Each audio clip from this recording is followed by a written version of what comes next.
Good morning, everyone. This is Tony from Her Homestead Skills. Well, I was planning to go to my garden today, but it was raining again, and the amount of water that's accumulated would certainly make that endeavor a little bit too muddy and dirty. So here I am, and perhaps I will take a trip to Walmart to see what they have in the garden supply yet. I know that they will be opening up a garden center, as will Costco, and I believe Home Depot has theirs already established, so I might make a trip there as well. But I guess today I wanted to discuss, there is so much going on. We have AI to be concerned about. Now, should we be concerned about AI? Well, that depends on your point of view, I suppose. At this point today, I'm not too terribly worried about it, and that is mostly because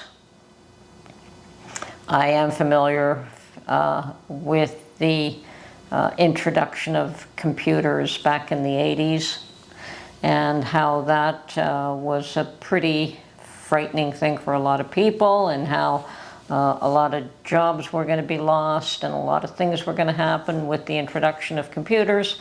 And yes, there was definitely a change of employment. I wouldn't say that jobs were lost, because there were so many other jobs that were created because of computers, but they were different. So you had either a more skilled workforce or one that had to be retrained. And definitely a lot of them could not be retrained. They were just not interested. So you had a different workforce come into place, and some definitely were interested in being trained, but not everybody was. So yes, it is a change. Now, will AI have the same effect? Who knows? It could be worse, it could be better. There are certainly things to be concerned about with AI. But at this point, the little bit that I have looked into it, it's nothing to be concerned about yet. So I'm not worried yet. It just depends on what people do with it. And that's always the case with any new technology. What do you do with it? It can be it could create harm, or it can benefit humankind. So let's hope that it is created, whatever they do with it is created to benefit and not to harm humanity. But we'll see where that goes. And I guess the other big thing on the agenda is the continued banking crisis that just seems to be unfolding in the US, and it hasn't gone away. And it probably won't in the near future. There probably is going to be more fluctuation and more changes and more failures and more bailouts and more larger banks buying the smaller ones out in order to prevent a collapse. Now, could there be collapse? I don't know. I'm no financial expert. Unless it's in my own home, then I'm the expert. And that is so small and limited that I don't have to worry about too much. Just make sure my bills are paid, and what comes in goes out to pay the bills first. And then if there's anything to play with, then I can play with it. But if there isn't, and it's first the bills, then savings, then play money. But I'm not so much into play money these days anyway. Gotten a little bit away from that. But on occasion, you need to treat yourself too. So if you have lots of money and you need to take it out of the bank, there are places to put it. And a lot of people recommend putting it in precious metals. I don't understand that market, and I'm not going to encourage anybody to take my advice on financial matters, just like I would really never encourage people to take my advice on health matters, because I'm no doctor and I'm no health expert. I may say, oh, this herb has this effect, but anything to do with medical, you should always talk to your doctor. Anything to do with finances, well, you need to talk to an expert, and then it's somebody that you can trust. You can't trust everybody. So, on a personal belief, to me, the only way money is safe is in land. And yeah, that's my opinion. It's only safe in land. Land is the only thing that doesn't change. It was there before you were born, and it'll still be there after you're gone. So anyway, that's just my personal opinion, that money is the only place anything is safe is in land. But to each their own, and definitely we all have to do what's right for us. Now, should we have a little bit set aside for emergency that we can access immediately? Absolutely, absolutely. Just like you put away extra food in your fridge or your freezer or your cupboards or your pantry, you should have a little bit put away that you can access today, this minute, should you need to, whether it's in a wall safe or whether it's in wherever. I don't suggest under a mattress, but that's the way our grandparents used to do it. As a matter of fact, my old grandmother used to keep it in her bra. She used to have this little purse that was tied around her neck, or maybe it was tied to her bra, I don't know, but she always pulled her little purse out of her bra. But I don't know how much she was able to keep there, but that's where she would stash her cash. It wasn't in her purse. So, to each their own. But yeah, I guess that's about as close to your body as you can get, you know. It worked for her. So yes, always have a little bit of cash on hand, just like you want a little bit of food on hand, just in case. Can a bank run still happen? Absolutely. Will the government work to prevent it? Absolutely. Now, Canadian banks don't seem to be affected, but then again, we have a different banking system. Doesn't mean that Canada isn't affected with what goes on in the U.S. We absolutely are. We're too close. We are, in the U.S. is our strongest trading partner, so anything that happens there affects us. And that's part of why I do keep a close tab on what's going on in the U.S. at all times. Are we going to have a housing collapse? Once again, our housing situation is a little bit different than what it is in the U.S. But getting back to the banks, in Canada we have 5 major banks. And 89% of banking is done through those 5 institutions. There are a bunch of smaller banks, but the rest of that business, 89, so what's that, about 11%, goes through those small institutions. Whereas in the US, I think you have 4 major banks and hundreds of smaller regional banks. And I think it's those smaller regional banks that seem to be in trouble today. And the larger ones are bailing them out or buying them out or whatever the case is.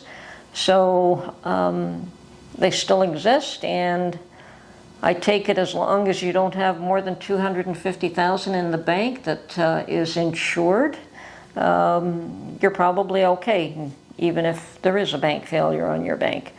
In Canada, we only have $100,000 deposit insurance, so, and it should be more than that. They should have raised it a long time ago. Just like my opinion is that land is the best place to put your money.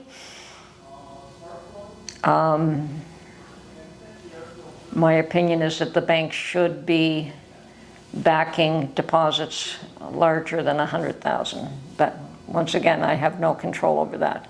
So anyway, those are big issues. We also have China threatening Canada because we are looking at expelling somebody from our country. We are considering expelling a Chinese diplomat from Canada for something that he's done.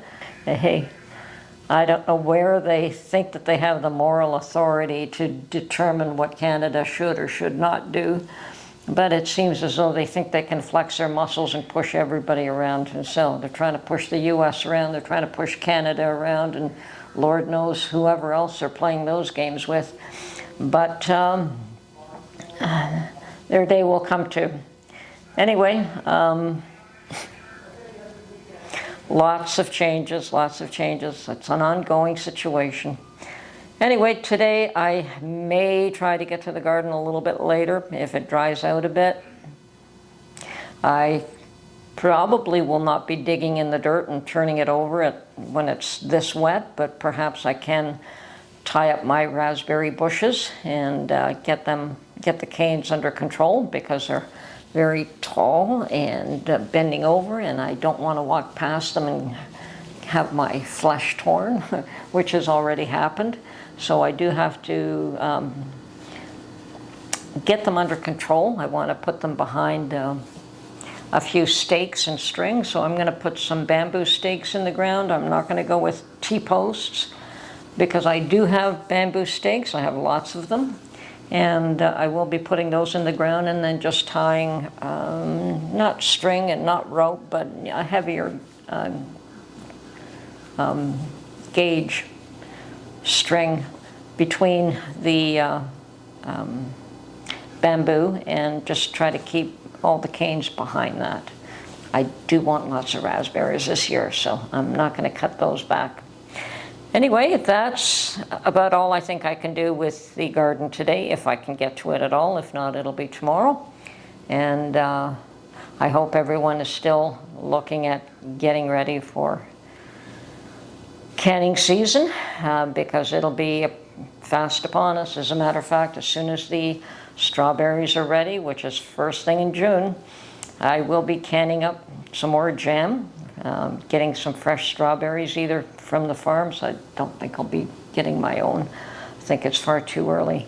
And speaking of strawberries, I have potted up, separated about 5 or 6 of the larger strawberry plants. Here, I'll show you. Okay, well, here it is. These are some of the larger little strawberry plants that I started from seed, from a fresh strawberry. And I picked a few of them out very cautiously and very carefully and potted them up. And they're still tiny, but I suspect that this year is just the year that they will develop in size, and I'll put them in the ground. And I have probably another 40, 50 plants. I don't know how many I have, because I just planted tons and tons of seed. But if I get 30 or 40 good plants, I'll be thrilled. So, my strawberry experiment, getting new plants from a fresh fruit, is working out real good. And that just means that no matter where I go now or what I do, it won't take an awful lot of effort for me to put together a strawberry patch. So, anyway, that's it for my gardening efforts. I am starting to harden off tomatoes and peppers and sweet potato slips and potatoes. My poor potatoes really need to get in the ground. They are growing. But it won't be long now. It's another week or so. They will definitely be in the ground. So they're being hardened off, and they will be ready soon. So I hope you're all getting ready for your garden, all getting ready for canning. That the season, it's going to be a lot of work in the next week or so for many of us to get ready. And then after that, once everything's planted, it's just lovely and maintain and watch everything grow. And then the big harvest season comes along too, and that's a lot of work. But we're not there yet. We can talk about that later. So, anyway, I'm going to go out and get a few groceries and see what the other shops have to offer. I do need some fertilizer, so I have to do that. Anyway, this is Tony from her Homestead Skills. Hope you enjoyed this video, and we will catch you on the next one. Bye for now.